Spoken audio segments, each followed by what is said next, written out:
बड़ी बुरा हाल बा चढ़ली जवनिया के बिरहीन बना गइल अपना तू कनिया के। ए विकास भैया एगो बिरहन औरत के पति प्रदेश बारे जेकर हाल ही में गावना भइल बा, अभी कुछ दिन ही बीतल बा, पति प्रदेश बारे औरतिया बड़ा वियोग में रोतिया अपना पति लगे फोन धरा के कहते कि राजा जी चढ़ल जवानी के पानी बर्दाश्त नहीं के होत, हमरा दिल के परेशानी तू कहिया बुझबे राजा जी। बड़ी बुरा हाल बा बड़ी बुरा हाल बा चढ़ली जवनिया के बिरहीन बना गइल अपना तू कनिया के बिरहीन बना गइल अपना तू कनिया के। बड़ी बुरा हाल बा बड़ी बुरा हाल बा चढ़ली जवनिया के बिरहीन बना गइल अपना तू कनिया के बिरहीन बना गइल अपना तू कनिया के। विकास भैया औरत बड़ी वियोग में रोतिया रो रो के अपना पति देव से बतियावतिया कहते कि रजौए करे जाजी ए हमार पिया ए हमार परदेसी सोया ए हमार राजा जी, आखिर हमरा दिल के दर्द रुए काहे नहीं की बुझत, रौरा हमार परेशानी कहिया बुझब। हमार बाबू माई रौरा हाथ में हाथ दे के हमरा के सातों वचन के क्रिया ओती रौरा खइले रहनी राजा जी, आज काहे निर्दयी हो गइल बनिए राजा जी। ए सोया आखिर आज काहे तार ऐसन मन हो गइल हो ए बलबुआ।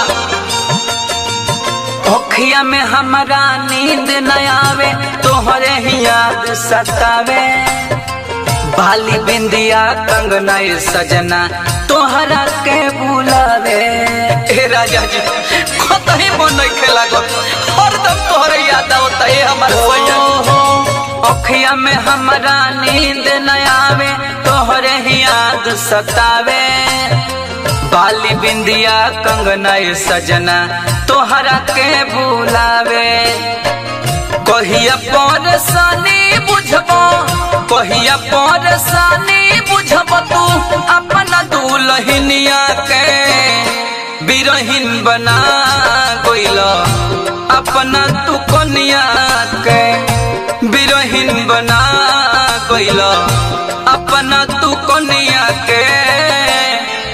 चलिए गीत पर प्रसन्न होके बहुत ही सुंदर लेदार आया माँ स्टूडियो के मालिक बानी प्रोप्राइटर बानी हमारे परमदानी विकास भैया हजारों हजार रुपया पुरस्कार दिले बानी।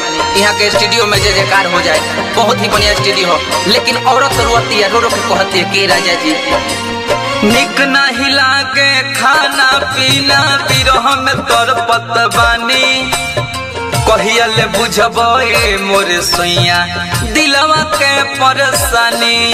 हे राजा जी तारा वियोग में हम कतरा तरपत बानी, तू कहिया ले बुझबो हो निक नहीं लागे खाना पीना बिरह में तरपत बानी, कहिया ले बुझबो ए मोरे सोइया दिलवा के परेशानी।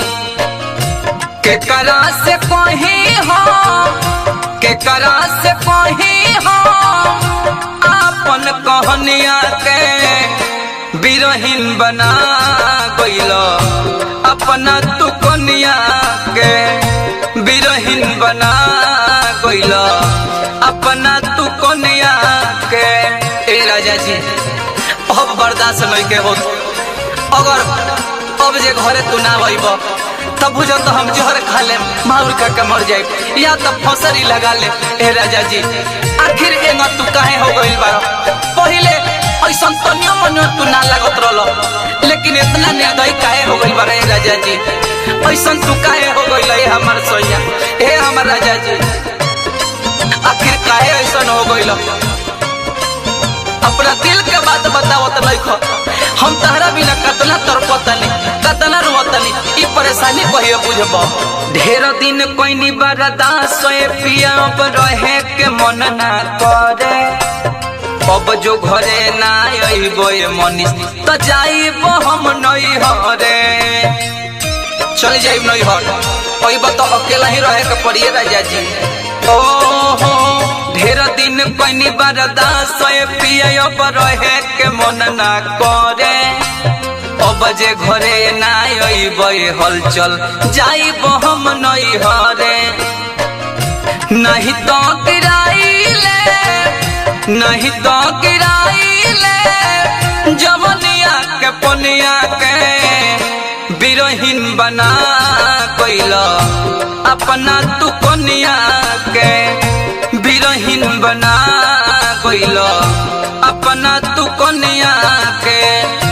बड़ी बुरा हाल बा बड़ी बुरा हाल बा चढ़ली जवनिया के बिरहीन बना रे गइला अपना तू कनिया के बिरहीन बना गइला अपना तू कनिया के बिरहीन बना गइला अपना तू कनिया के बिरहीन बना